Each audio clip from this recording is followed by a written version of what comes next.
Winston Casio, spokesperson ng PAOK sa panayam sa totoo lang ng 1PH, mga boss. Ito po ay usaping Alice Go, mga kababayan. So ngayon, kung natatandaan nyo po, merong si Senator Chis Escudero yun eh. No? Na sinasabi niya, kumbaga, parang wala eh, hindi pwedeng ibalik sa China yan kasi walang citizenship or anything. Na halos makalimutan ko na yung pinagsasabi ni Chis doon eh.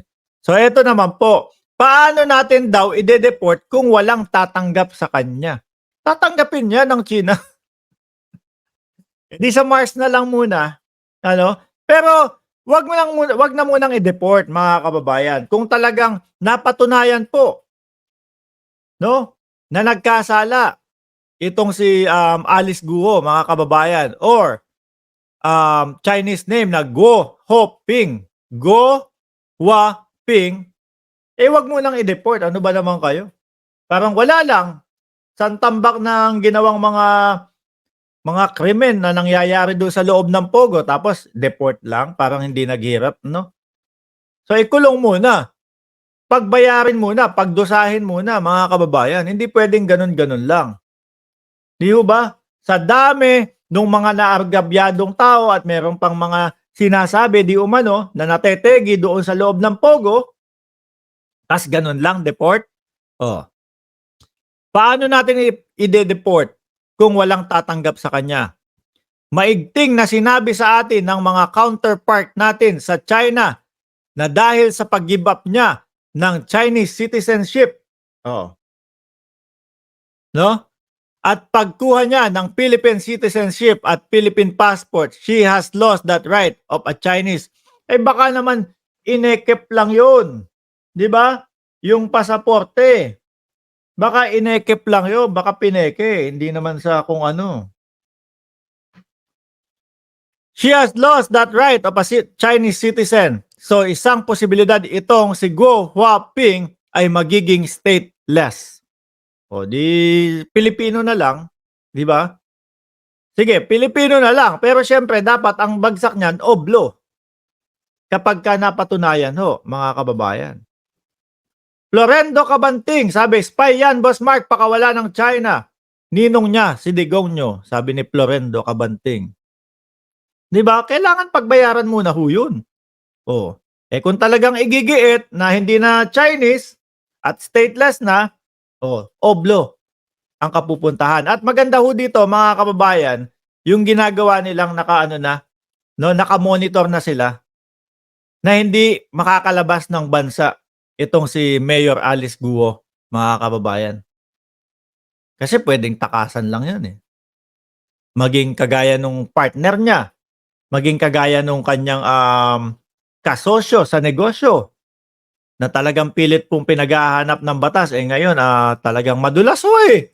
Pinuntahan nga doon sa kanyang nirerentahang bahay ata, pero hindi natagpuan, wala na.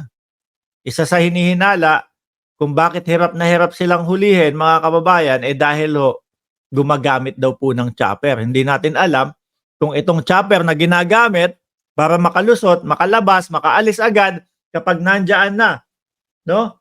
Yung mga alagad ng batas, eh yun din kaya, no? Tanong lang natin to. Yun din kaya yung chopper, no, na napabalita na chopper ni Mayor Alice Guo, mga kababayan. Pero sabi ng Mayora, mga bossing, eh naibenta niya na daw po iyon sa hindi niya kakilalang mga negosyante. Biruin mo, ang laking ilang milyon ho yun. 128 o 38 o nandyan sa range na yan. Yung helicopter na yun, makikipag-deal ka nang wala kang background kung sino yun. Kaya sa umpisa pa lang ho, mga kababayan, kapag kayo tipong nagparamdam na sa iyo, oy, may bibili ng helicopter mo. Check mo na agad yun. Naku, sino? May kakayahan na kaya yan? Yung kumpanya na yan?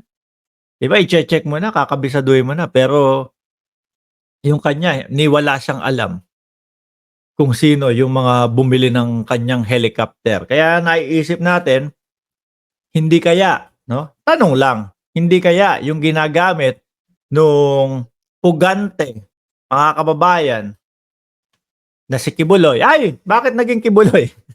Pugante na kasosyo niya, yung helicopter din ho niya, mga bossing. Huwag niyo nang isiping i-deport kung walang kukuhang bansa, kung hindi tatanggapin ng Chinese. Isa lang naman ang patutunguhan niyan. Kulong, reclusion, perpetua. Di ba? Sa daming buhay na nasira. Doon sa pogo nila. Tapos deport lang. Parang siguro pagbalik niyan sa China, kung sakali na tinanggap po, mga kababayan, pagbalik sa China niyan, tatawanan lang tayo. Ganun lang palang gumawa ng krimen doon sa Pilipinas. Kapag ka nahuli ka, rekta, deport, wala na kulong-kulong, wala na kung ano-ano, walang kuskus balungos. So maglalakas loob ho lalo ang mga Chino na magsipunta sa ating bansa at gumawa ng mga krimen na kagaya niyan. Hindi sila matatakot no? Walang parusa, deport lang, balik lang sa China.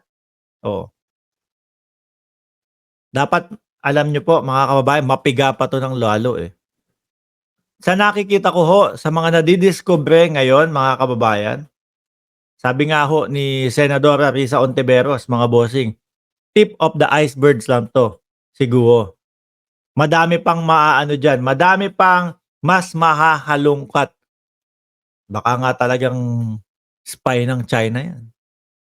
Dahil mga kababayan, hindi lang ho tayo ang namomroblema, no?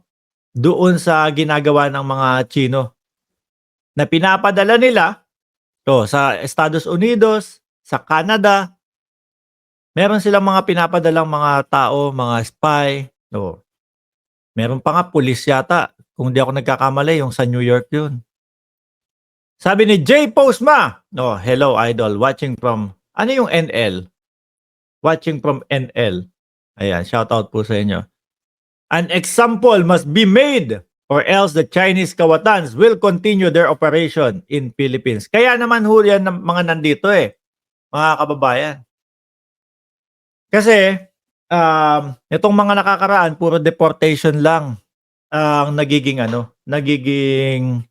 hatol sa kanila. Ito dapat kailangan po na maparusahan. At pati po, sabi ni Sir Efren Marquez, lahat po yan konektado kay Duterte. Pati po kung sakali na mapatunayan ay Netherlands. Shout out sa taga Netherlands. Mapatunayan yung mga konektado, yung mga sumusuporta dito sa mga kawalang hiyaan ng Pogo, dapat po mga managot yan sa batas, mga bossing. Sabi nga ni Senator Risa Ontiveros, ako'y naniniwala na si Duterte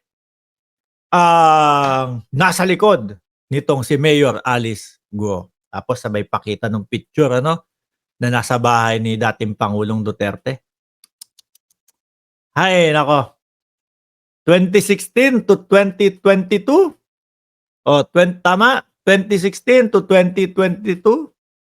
Ano nangyari sa ating bansa, mga bossing? Sabi ni Dang Metros, pa-shoutout Mark para kay Coach Jarrett. Ayan, mga viewers ni Coach. Basta iwan nila ang mga building at gawin nating mga ospital. Okay yun, nakakatakot yung mga building na yun.